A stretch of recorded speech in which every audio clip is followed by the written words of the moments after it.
Assalamu alaikum wa rahmatullahi wa barakatuh mes chers frères et sœurs. Aujourd'hui, dans Apprendre les bases, nous allons voir pourquoi l'islam, la beauté et les bienfaits de l'islam. Tout d'abord, l'islam, c'est une relation intime avec son créateur. Le cœur de l'islam est de se concentrer sur la relation personnelle d'un individu avec Allah Azza wa Jal, leur créateur. Il encourage un croyant à avoir la perception constante de l'existence d'Allah qui est une clé du bonheur durable. L'islam enseigne que Allah Azza wa Jal est l'ultime source de paix. En se concentrant sur cette importante relation avec le Créateur et en suivant les préceptes divins, les croyants seront capables d'acquérir la paix intérieure et la tranquillité. Chercher un bonheur durable par d'autres moyens, tels que suivre ses désirs ou par l'accumulation de biens matériels, ne comblera jamais le vide que nous avons. Ce besoin ne peut être comblé qu'avec la conscience d'Allah Azza wa Jal. Allah subhanahu wa ta'ala dit dans le Coran: ceux qui ont cru et dont les cœurs se tranquillisent à l'évocation d'Allah, n'est-ce point par l'évocation d'Allah que se tranquillisent les cœurs? Surat Ar-Ra'd, verset 28. La principale raison de cette relation étroite est que les musulmans ont un lien direct avec leur créateur. Il n'y a pas d'intermédiaire comme par exemple prier au travers de quelqu'un ou quelque chose d'autre dans l'adoration d'Allah Azza wa Jal. Deuxièmement, l'islam permet d'avoir des perspectives positives sur la vie. L'islam donne à un individu une perspective claire sur les événements qui se produisent dans leur vie, à la fois bons et mauvais, car ils sont en fait des tests d'Allah Azza wa Jal. Il encourage une personne à comprendre les événements dans le cadre de l'objectif global de la vie qui est de reconnaître Allah Azza wa Jal et de lui obéir. Il a créé l'homme avec intelligence et libre arbitre pour le tester et rendre manifeste ceux qui vont volontairement choisir de suivre sa guidée. Cette vie est l'ultime terrain d'essai et bien que nous ne pouvons pas contrôler tout ce qui nous arrive, nous pouvons contrôler comment nous y réagissons. L'islam encourage une personne à se concentrer sur ce qui est en son contrôle, à être reconnaissant envers Allah Azza wa Jal pour les bénédictions qu'il nous fait et à être patient durant les épreuves. Patience et reconnaissance, telle est la formule pour une vie heureuse. L'islam encourage le croyant à se libérer des extrêmes du bonheur, des plaisirs terrestres qui peuvent faire oublier Allah Azza wa Jal, et des extrêmes de la tristesse qui peuvent causer à un individu de perdre espoir et de blâmer Allah Azza wa Jal. En évitant d'être excessivement attaché au monde matériel, un musulman est habilité non seulement à mieux gérer toute calamité, mais aussi à être bon et généreux envers la société.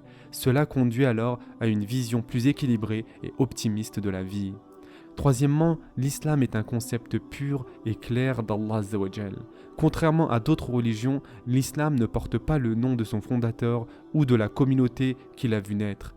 L'islam est un titre attributif qui signifie l'obéissance à Allah Azza wa Jal, le créateur de l'univers. Une de ses principales beautés est qu'il reconnaît la perfection complète, la grandeur et l'unicité d'Allah Azza wa Jal sans aucun compromis. Et cela se reflète dans les enseignements islamiques purs des attributs d'Allah Azza wa Jal. Allah est un et unique. Allah n'a pas de partenaire. Il n'a pas d'égaux, il n'a pas de rivaux. Allah n'a pas de père, il n'a pas de mère, ni de fils, fille ou épouse. Allah est seul et digne de tout culte. Allah est le Tout-Puissant. Allah a pleine autorité et le pouvoir sur toute chose. L'obéissance à Allah n'augmente pas sa puissance, sa désobéissance ne diminue pas sa puissance. Allah est le Très-Haut. Il n'y a rien au-dessus ou comparable à Allah. Les attributs d'Allah n'ont rien de comparable à ceux de sa création. Aucune partie d'Allah n'est présente en quelqu'un ou quelque chose. Allah est parfait. Allah n'a pas de limite humaine, comme par exemple se reposer le 7e jour après la création de l'univers. Allah maintient toujours des attributs de perfection et ne fait rien pour compromettre cette perfection, comme devenir un homme selon d'autres religions. Allah ne fait pas des actes contraires à sa nature divine. Si Allah était devenu homme et avait pris des attributs humains, il ne serait donc plus Dieu. De plus, l'islam souligne 2 épreuves et foi. L'islam est une religion dans laquelle la foi n'est fondée que sur preuves claires. Elle encourage les gens à utiliser leur intellect donné par Allah Azza wa Jal pour réfléchir et méditer sur leur vie et sur l'univers. Bien que cette vie n'est qu'un test, Allah Azza wa Jal a fourni des signes et des orientations suffisantes pour les gens qui ont l'esprit ouvert et sincère pour être en mesure de reconnaître la vérité. Et en effet, Allah subhanahu wa ta'ala dit dans le Coran: nous avons certes fait descendre des versets explicites et Allah guide qui il veut vers un droit chemin. Surat An-Nur, verset 46. Contrairement à d'autres religions, il y a beaucoup de preuves claires, de signes et de miracles que le livre de l'islam, le Coran, provient d'Allah Azza wa Jal. Le Coran est exempt de toute erreur ou contradiction, bien qu'il a été révélé sur une période de 23 ans. Le Coran est conservé mot à mot car il a été révélé dans sa langue d'origine en arabe, contrairement à d'autres écritures qui ont été faussées, modifiées ou perdues. Le Coran contient un message simple, pur et universel qui a un effet profond sur tous ceux qui sont sincèrement à la recherche de la vérité.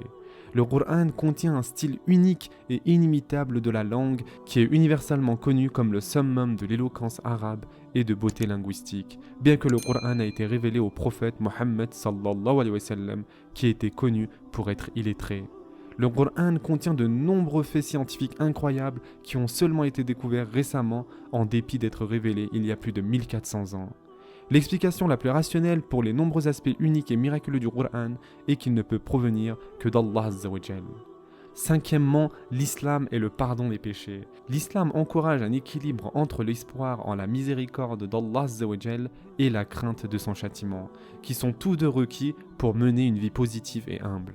Nous sommes nés sans péché, mais cependant nous avons le libre arbitre de commettre ces péchés. Allah Azza wa Jal nous a créés et sait que nous sommes imparfaits et que nous commettons des péchés. Mais la clé du succès est comment est-ce que nous réagissons à ces erreurs. L'islam enseigne que Allah Azza wa Jal est le tout miséricordieux et pardonnera à ceux qui veulent sincèrement se repentir. Et les belles étapes de la repentance incluent la sincérité, être plein de remords, éviter de commettre le péché ainsi que d'avoir l'intention de ne pas le répéter.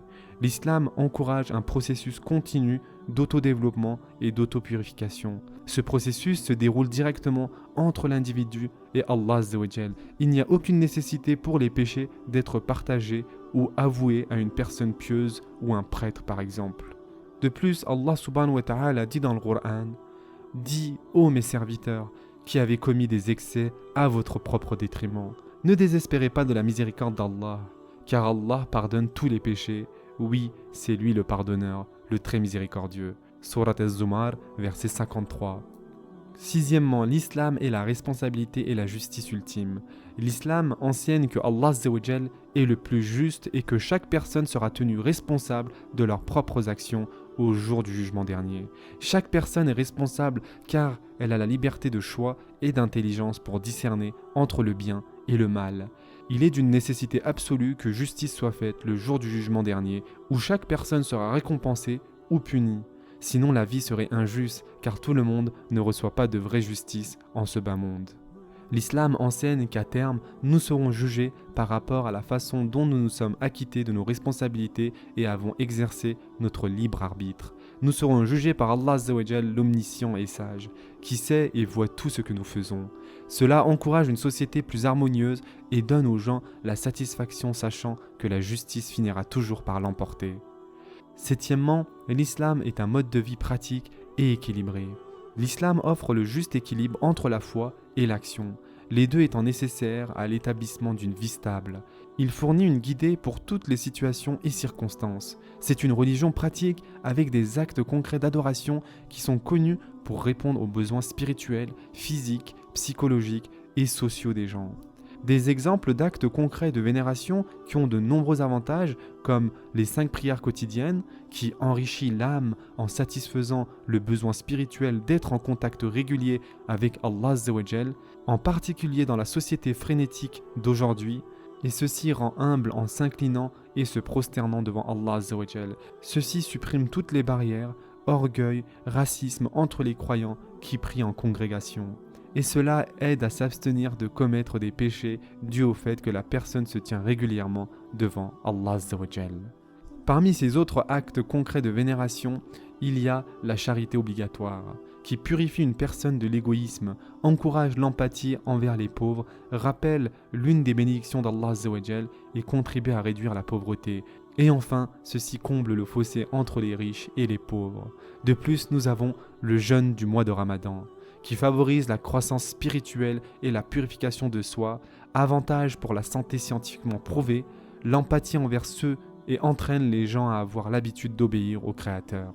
Et enfin, nous avons le pèlerinage qui unit les gens de toutes les couleurs, races, statuts et nationalité, par le fait que les pèlerins portent des vêtements simples et semblables les uns aux autres, tout en effectuant une série de bonnes actions en congrégation. Étant donné que l'islam provient d'Allah Azza wa Jal, toute recommandation trouvée dans la religion est bonne et bénéfique pour l'individu et la société quand elle est pratiquée correctement.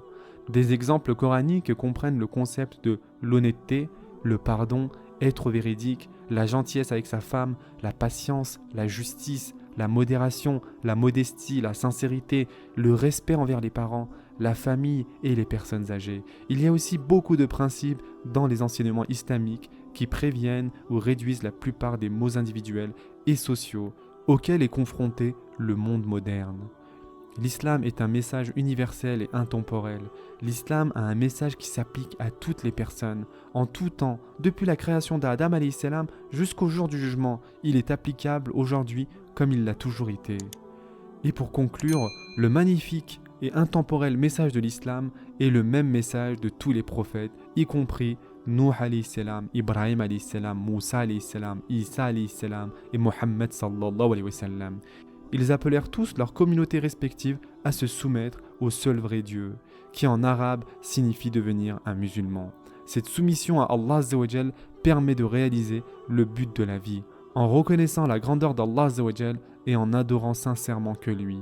Et surtout mes chers frères et sœurs, n'oubliez pas que Allah Azza wa Jal est accessible par tous. Et on peut se distinguer et gagner la faveur d'Allah Azza wa Jal par la foi et les bonnes actions seulement, et non par la race, la richesse, le sexe, la nationalité ou la classe sociale. Ce sera tout pour aujourd'hui. En attendant, prenez soin de vous mes chers frères et sœurs, et à très prochainement, Inch'Allah.